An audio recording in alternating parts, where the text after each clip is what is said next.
Meta deleted your ad targeting. Not restricted it, deleted it. And if you built those ad sets before June 2025, some of them stopped spending entirely in January and never told you. Agencies going through accounts afterwards reported finding somewhere between 15 and 40% of budgets sitting in ad sets that were serving nobody.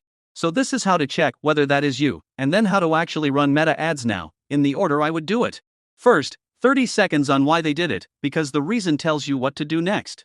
Meta rebuilt the engine that decides which ads get shown. The part that matters is called Andromeda, and it finished rolling out to everybody in October.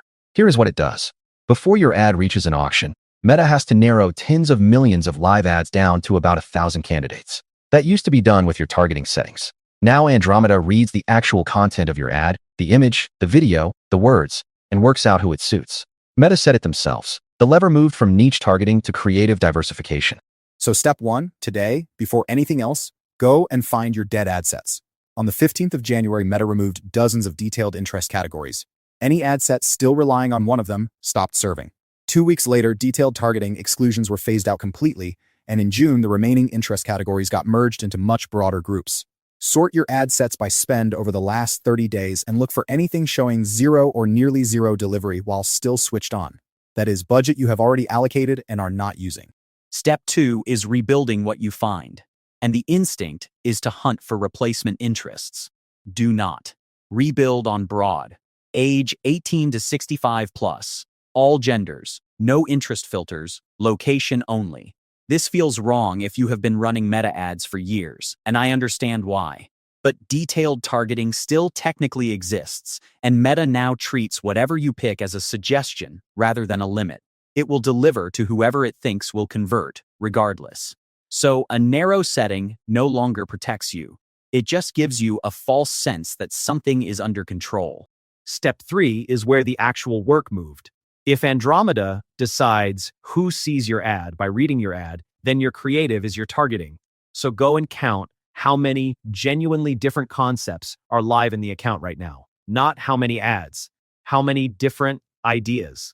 For a single campaign, you want somewhere between 10 and 15. Most accounts I look at have 3, wearing 15 different hats.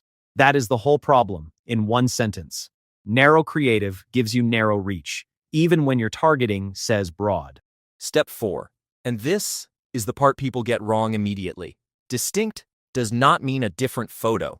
10 versions of the same idea with a new background is one concept, and Meta reads it as one concept. Distinct means a different person, a different pain point, or a different emotional angle. If you sell to homeowners, one ad talks to the person whose boiler just died, and another talks to the person planning a renovation in spring. Different problem, different words, different feeling. That is 2 concepts. Same photo with a new filter is not. Step 5. Meta will now sequence your ads across somebody's decision, but only using what you give it. There is a system that maps what a person did before and after seeing your ad, and works out roughly where they are. If everything in your account is a hard offer with a Book Now button, it has nothing to show the person who has never heard of you. So cover 3 stages. Something that names the problem, something that shows how it works, and something that asks for the sale, especially if your customers take weeks to decide. Step 6 is the quickest win in the whole video. Turn on the advantage plus creative enhancements. They generate additional variants of what you have already uploaded, which gives Andromeda more material to match against, which is exactly what it is hungry for.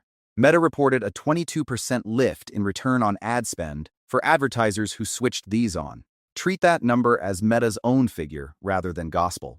But the direction is right, and the cost of trying it is a few clicks. Turn them on and leave them on. Now the 2 things that quietly undo all of this. First, never edit a live ad. Changing the copy or swapping the image on something already running resets its learning, and you lose the pattern the system had built. Make a new ad instead. Second, stop restructuring every few days. Every structural change resets recognition across the whole stack. And connected to both, be patient. Early volatility is normal now. If you kill a campaign on day 3, you have never actually let it finish learning, and you will conclude the wrong thing. One more thing that changed, and almost nobody adjusted for. Creative used to last 6 to 8 weeks before it tired. It is now closer to 2 to 4. That is not a bug. It is the system being better at finding the right people faster. which means it burns through the best of your audience sooner. So the practical version is this. You are not making ads anymore. You are running a production line. Something new needs to be going in every couple of weeks, or performance decays and you will blame the algorithm.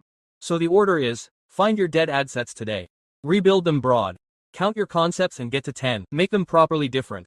Cover all 3 stages of the decision. Turn on the creative enhancements. Then stop fiddling and let it learn. The uncomfortable summary is that Meta did not take a tool away from you, it moved the work. It used to be in the audience settings. It is now in the creative, and that part was always yours.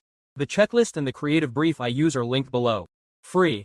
Next one is on what to actually make when you need 10 concepts and have one idea.